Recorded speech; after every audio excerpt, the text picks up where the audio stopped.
There is no nobility in poverty.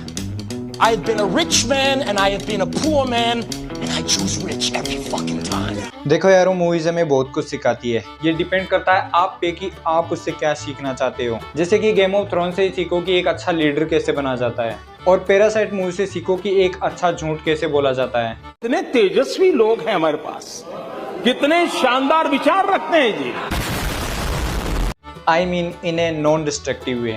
और यही चीज मेरे साथ the Wolf of Wall Street movie ने भी की। अब देखो, वुल्फ ऑफ वॉल स्ट्रीट 2013 में आई ड्रामा, कॉमेडी और बायोग्राफिकल मूवी है, जो कि बेस्ड है एक American stock broker Jordan Belfort की लाइफ पर। यह मूवी अडेप्टेशन है The Wolf of Wall Street book का, जिसको लिखा था खुद जॉर्डन बेलफोर्ड ने।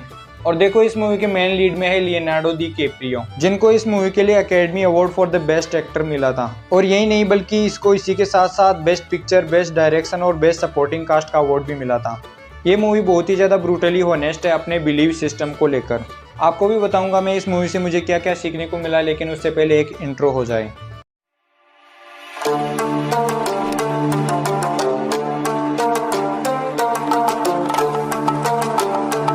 इस मूवी को देखकर मैं ये समझ गया था कि मैं यहाँ करने क्या आया हूँ।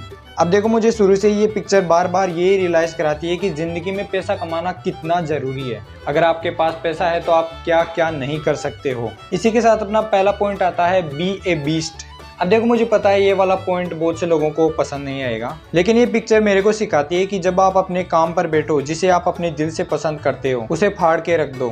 कहने का मतलब ये है, you should be A monster when you work. अब देखो, इसका मतलब ये नहीं है कि तुम डेस्परेट होकर काम करने लग जाओ, क्योंकि डेस्परेट लोग डेस्परेट चीजें करते हैं। ये नहीं कि मेरे को तो बस अपने काम से मतलब है, दुनिया गई तेल लेने। अगर तुम्हें अपने काम से एक सच्चा वाला प्यार है तो you should be A monster what's you like. और जब तुम इस बात को समझ जाओ कि हाँ, मैं अपने अंदर के मॉन्स्टर को समझ पा रहा हूँ, then you should control your monster. तब जाकर तुम्हें अपने मॉन्स्टर को कंट्रोल करना होगा। अपनी सोशल अपीयरेंस में एक पावर लेके आओ। Do epic level sits.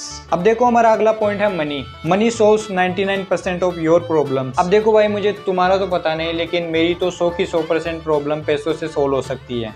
अब देखो, मैं यहाँ कोई वो 1% वाली प्रॉब्लम्स की बात नहीं कर रहा हूँ, जहाँ तुम लाइफ, डेथ, स्पिरिचुअलिटी के बारे में सोचते रहते हो, डिज्नी मूवीज को देखकर परेशान रहते हो कि यार मैं एग्जिस्ट ही क्यों करता हूँ, या फिर तुम्हारी वो जो भी प्यार मोहब्बत वाली प्रॉब्लम्स है, मैं उनकी बात नहीं कर रहा हूँ। लेकिन पैसा फॉर श्योर तुम्हारी जिंदगी की 99% प्रॉब्लम्स को सोल्व कर सकता है। तुम्हारे चेहरे से लेकर तुम्हारी गर्लफ्रेंड तक, तुम्हारी लाइफस्टाइल से लेकर तुम्हारी सोसाइटी में वैल्यू, सब कुछ बेहतर हो जाती है। वो डायलॉग तो आपने सुना ही होगा कि यू आर नॉट अगली, यू आर जस्ट पुअर।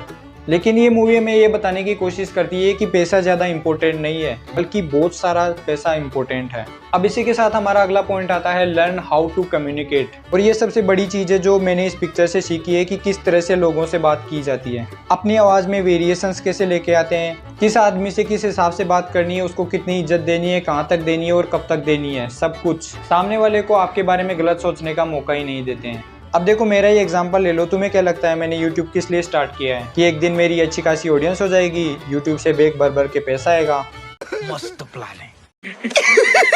पैसा ही पैसा होगा। वैसे ये भी हो सकता है अगर आपका सपोर्ट मिल जाए, क्योंकि एज ऑलवेज जैसे मैंने कहा कि पैसा मेरी 100% प्रॉब्लम्स को सोल्व कर सकता है। देख रहे हो ना स्ट्रेटेजी, देख रहे हो?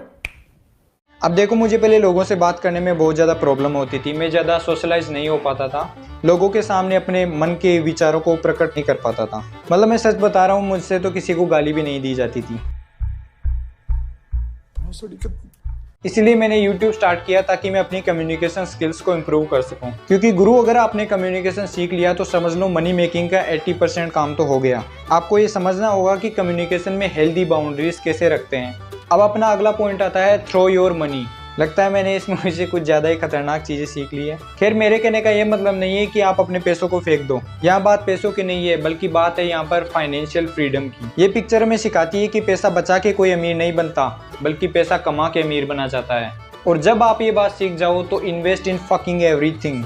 अपना टारगेट इतना बड़ा रखो कि तुम्हें याद तक ना रहे तुमने कितनी सारी चीज़ों में इन्वेस्ट कर रखा है, क्योंकि वही सारी चीज़ें तो आखिर में तुम्हारी लाइफ का पर्सनल ट्रू एसेट है। अब अपना अगला पॉइंट आता है कीप ट्राइंग। सीधी सी बात है कि समय के साथ इवोल्व हो जाओ। समय के साथ आपको अपने अंदर, अपनी पर्सनैलिटी के अंदर ट्रांसफॉर्मेशन लाना ही पड़ेगा, क्योंकि ये मूवी एक परफेक्ट एग्जाम्पल है जॉर्डन बेलफोर्ड के परफेक्शन का। ये सबसे इम्परफेक्ट बंदा है पूरी मूवी में, क्योंकि सबसे पहले इसका एक तो स्मॉल बैंक बिजनेस करप्ट हो गया, फिर तो इसको अपनी बीवी की अंगूठी बेचने तक की भी नौबत आ गई और बहुत बड़ी सक्सेस पहुंचने के बाद भी इसका बड़ा वाला बिजनेस भी फेल हो गया, जेल तक चला गया। लेकिन फिर भी ये बंदा रुका क्या? नहीं ना रुका। मैं अपनी जिंदगी में कई बार फेल हुआ हूँ, शायद आप भी हुए होंगे। जिस काम से आप प्यार करते हैं कभी कभार उसमें भी फेलियर देखने को मिलता है, पर इसका मतलब ये तो नहीं कि आप काम करना ही छोड़ दें। अब जब मैंने अपना पहला वीडियो बनाया था तो उसकी क्वालिटी को देखकर मुझे उल्टी करने का मन कर रहा था, लेकिन देखो मैंने हार नहीं मानी और अपनी वीडियोस की क्वालिटी को इम्प्रूव किया। हालांकि वो बात अलग है, जिस वीडियो में सबसे ज्यादा मेहनत लगी थी उसी पर सबसे कम व्यूज आए हैं। दिल से बुरा लगता है भाई।